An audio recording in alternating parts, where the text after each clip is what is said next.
Hello, everybody. I'm going to share with you a fact that many of you may be familiar with, many of you may not be familiar with, and even the ones that are familiar with this fact, it's good to be reminded of it every so often. Your brain represents a mere 2% of your body mass, not very big. What's going on between your two ears? And yet, it consumes an estimated 20% of your body energy. Could you imagine? That glob of meat that is between your ears, that is responsible for everything about what you are, uses a tremendous amount of energy in order to produce what you become.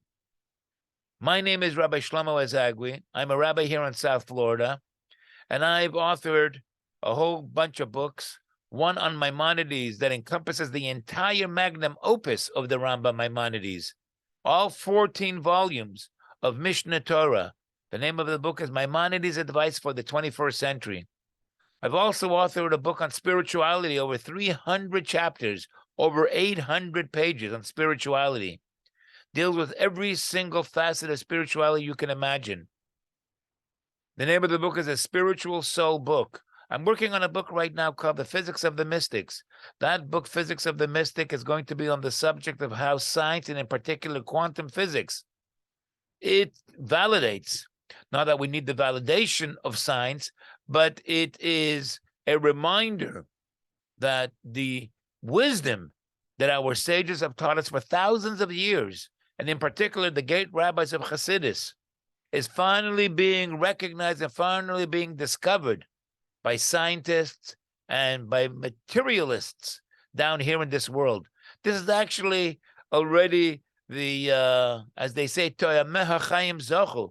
This is the first whiff of already the time that we have been promised already for a very long time, when Umola Ha'aretz Deyas Hashem, when the world will be filled with the knowledge of God, like the waters fill the oceans.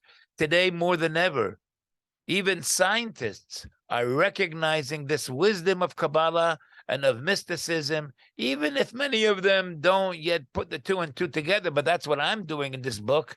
I'm going to bring it out to the surface, that what you are discovering in quantum physics and in science is no more than all the wisdom that have already been recorded in our holy books for thousands and thousands of years. The Alter Rebbe, Rabbi Shneur Zalman, he writes that our thoughts and our intellectual conclusions, only a very little small bit of it trickles its way down into our emotions. You know, that's why many times people have very, very good conclusions and they're thinking right, but yet it doesn't push them away from addictions, from bad habits, from improving their character.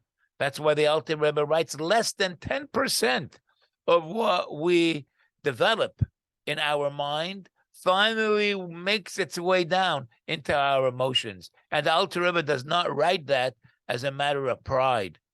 You know, when you are thinking, this is very, very real. You are generating on a physical level real electrical magnetic waves.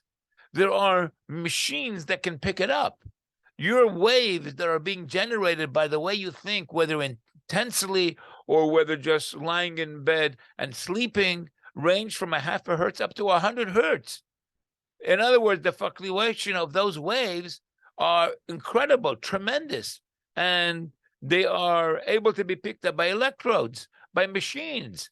This is very real. What you think has a real impact, not just inside your body, which we all know that if you're thinking in terms of anxiety and in terms of fears and in terms of stress and in terms of feeling empty, it's going to make those very negative results. But if you're thinking in terms of joy, and if you're thinking in terms of happiness and of feeling fulfilled, this is going to create a different intensity and a different degree of physical electrical waves that will impact your body and your surrounding in a completely different way. And that's why those machines are able to actually pick that up. The Rebbe, our Rebbe, Rabbi Menachem Mendel Schneerson, the previous Rebbe, who was the father-in-law of our Rebbe, Rabbi Menachem Mendel Schneerson, all the Rebbes, There are many, many different stories that they were able to actually sense what the person was thinking in front of them. And they would tell that to them. Maybe, God willing, in the coming episodes, I will share with you many such stories. One in particular that took place with Rabbi Menachem Schneerson and a friend of mine. You know, the Rambam Maimonides, he would say that whenever he had an opportunity and a chance, he wouldn't talk about law, which was his great accomplishment. He wouldn't talk about medicine, which he was so greatly known as being the personal physician of the Sultan.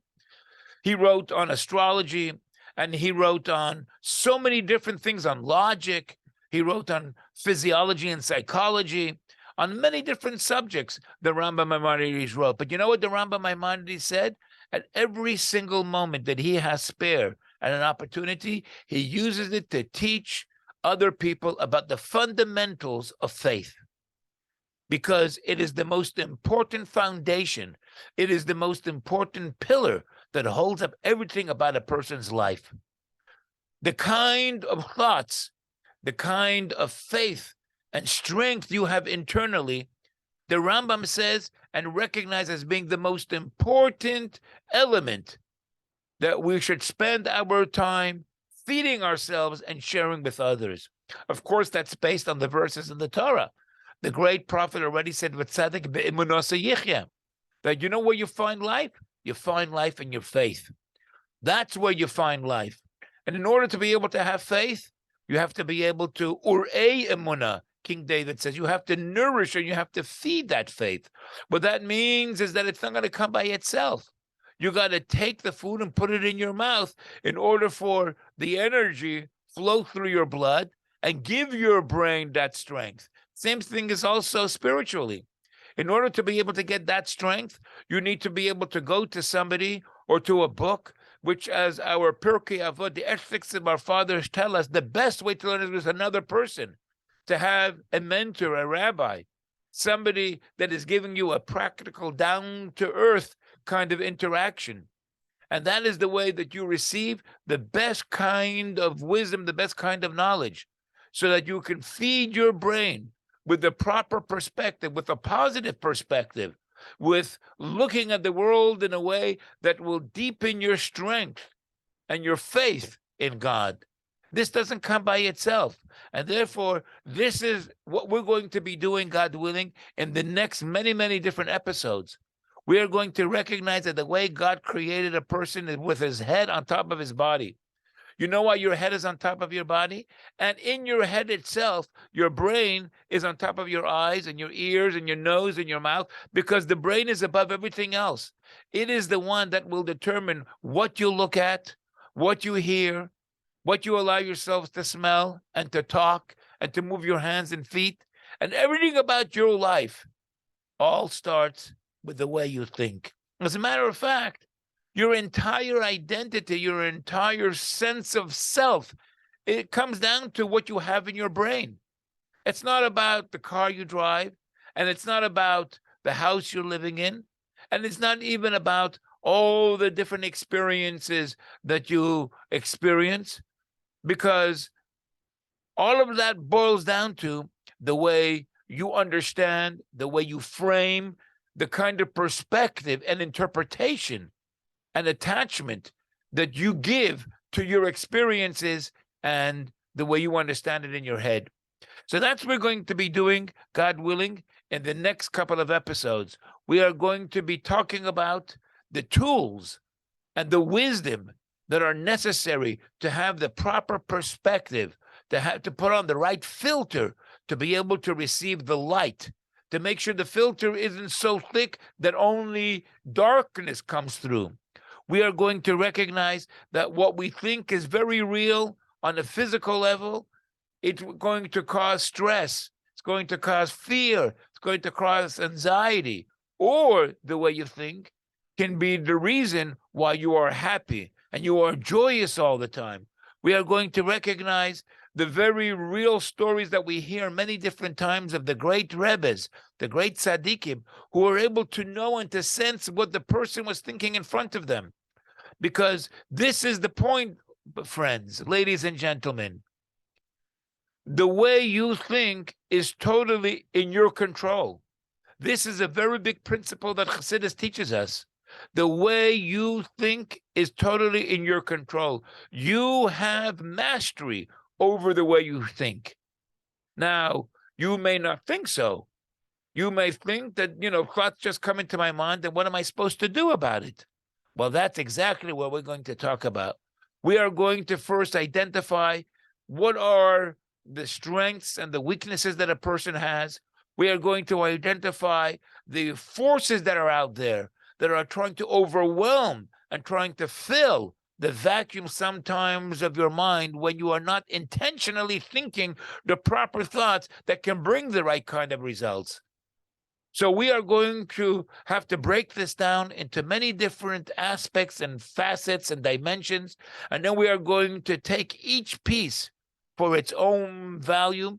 And by the end of all these many different episodes, you are going to become a completely different individual, because you are going to look at your life and you are going to look at the world and you're going to appreciate the God who made you in an entirely new way, in a way that recognizes the infinite goodness and strength that is both in the world and in life and in godliness and in everything that is around you. So hold on tight and subscribe to this channel, this new channel, and you will be updated, and you will be the first one to know exactly when each episode is being uploaded, so you could be ahead of the game.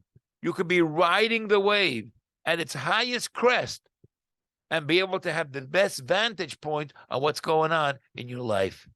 Good luck, and see you next time.